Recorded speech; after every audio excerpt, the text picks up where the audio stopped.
All right, so during this time that we have where we're doing some virtual learning, distance learning, whatever you would like to call it, online instruction, we're asking you to do a lot in the way of practice. And sometimes that can be a vague concept. How does one practice? What does that look like? And so I want to, first of all, just give you a quick overview of that and what you might want to have in your practice area. First of all, you want to have a space that's dedicated to what you're doing.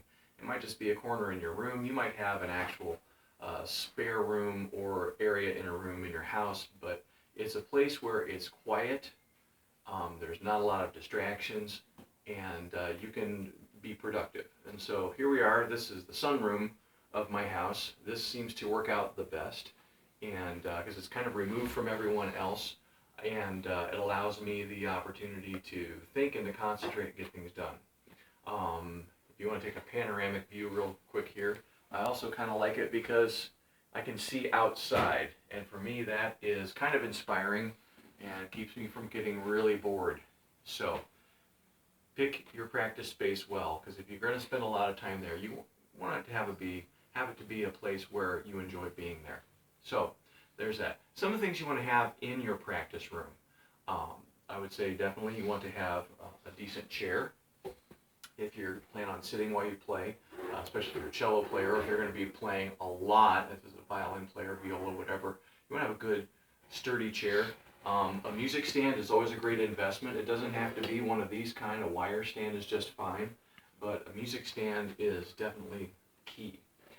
You want to have some devices where it can help you with some various things. Usually my stand is much closer to this, but right here I have my tuners, my metronome, and my speaker system set up. That way I can play along with the metronome. I can listen to drones as I'm practicing and those kinds of things. So it's very helpful. Also, you see a water glass right there. It's a great idea to stay hydrated. So if you're going to be practicing a while, stay hydrated, my friends.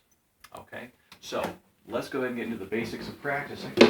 When you're practicing a stringed instrument, again, you want to have all of these things here. And for a chair, I'm rather tall, so I need to have this chair plus a little bit of extra height. This says everything grows with love, including my practice chair. Now I'm much taller to my instrument. Whenever you start with practicing, let's say we need to do some tuning.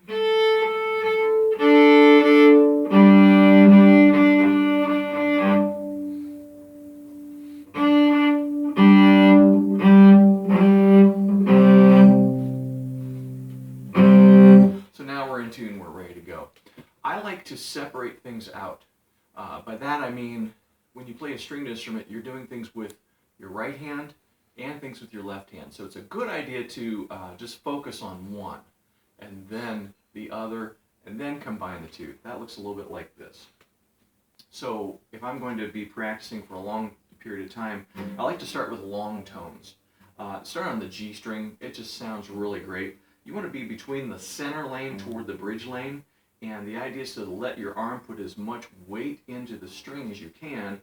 Pull the bow slowly, feel the resistance of the string, and get a nice sustained sound for as long as you can.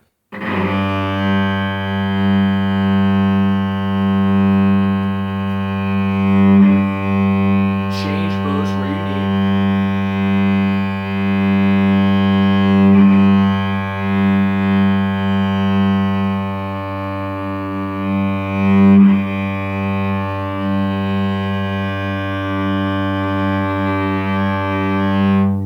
And so I would do that on all four strings.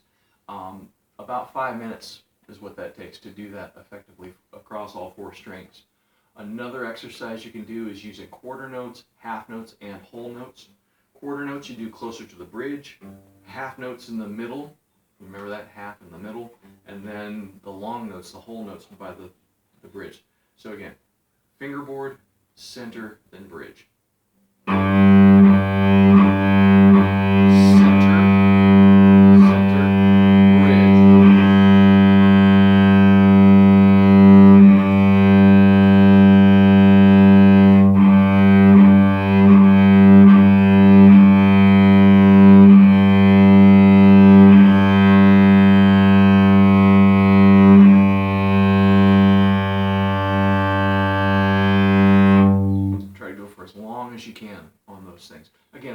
that on all 4 strings, and it takes about 5 minutes. So just by doing long tones and sustained things with my bow, I've taken 10 minutes and really developed my tone quality. And so that's a goal I always want to shoot for, is having a nice string sound on whatever instrument I'm playing. So we've done some right hand things. The left hand, a lot of times people say to do scales, and that's not a bad thing, but I like breaking scales down into smaller bits, into finger patterns. For example, if I'm going to play a C scale, which I'm going to do right now, the finger patterns from that, let's start on the G string. That's really all that is on the G string.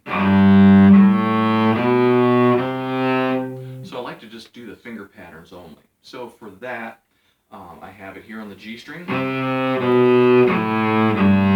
It's the same on the C string. Putting that together.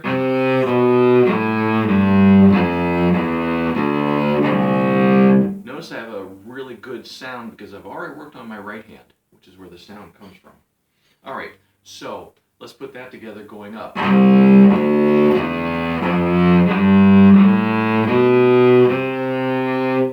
So those finger patterns are the same on the G and the C string. For example, on the cello. If you're playing a violin or a viola, notice where your finger patterns are going to be the same, or on a bass. On the D string, the finger patterns change. And then descending is... So notice I need F sharp, or F natural, not F sharp, which is what I was using this fingering on the other string. So I'd have to change my finger pattern. And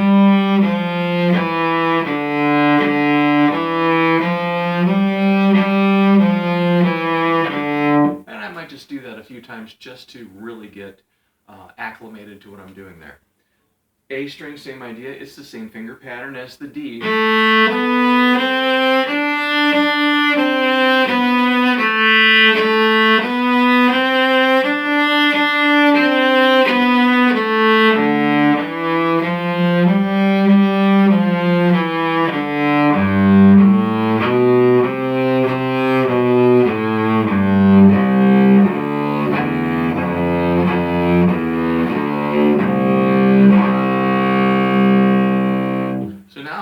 Together in a 2-octave scale.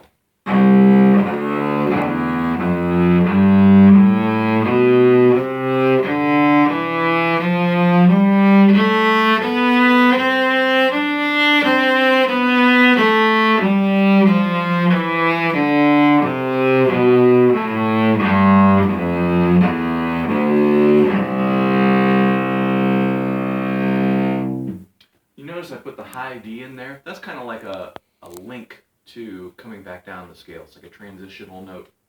Or it can be a transitional note to keep going up the scale. Let's look at that. Here are the finger patterns for playing the 3rd octave of a C scale. So these we already know. 4th position. E, F, G. It's the same as this, but in 4th position. So again, you can play those finger patterns a little bit.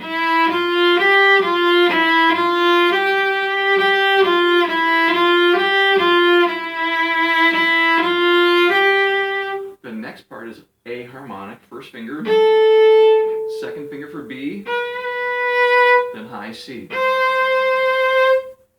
And that should sound like this. If you play it correctly, you should hear the open C string ring with it slightly. I hope you can hear that on the recording. There it is.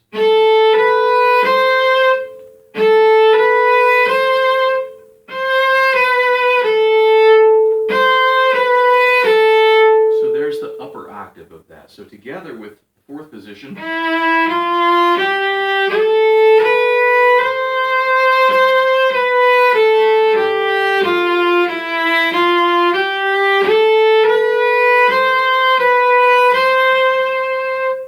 so there's the most of the upper octaves. So let me start on C on the A string.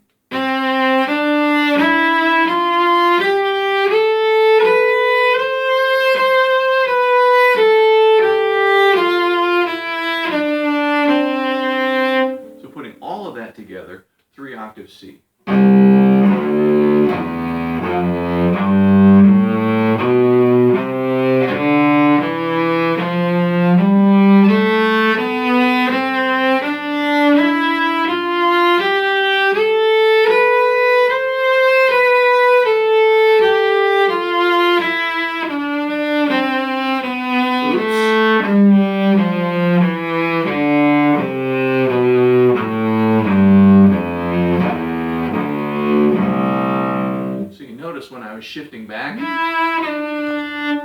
high D. So that might be something I would work on to make sure that I can do it more consistently.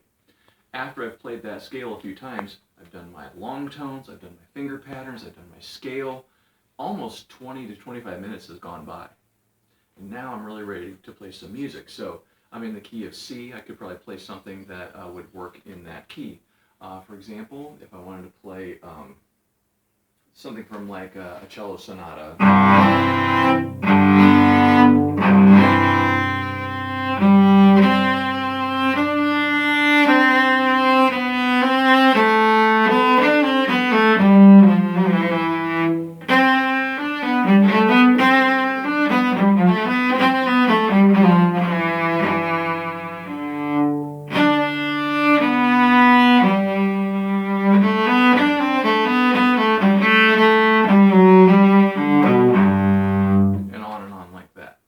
So I hope this has given you some ideas about how to practice. Always start with breaking things up. Your tone is your most important thing.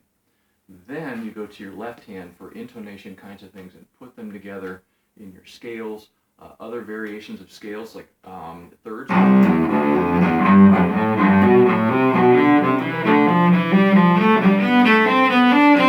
That kind of thing, or arpeggios. Those are all good to do as well. Now you're ready to play some music. Hope this is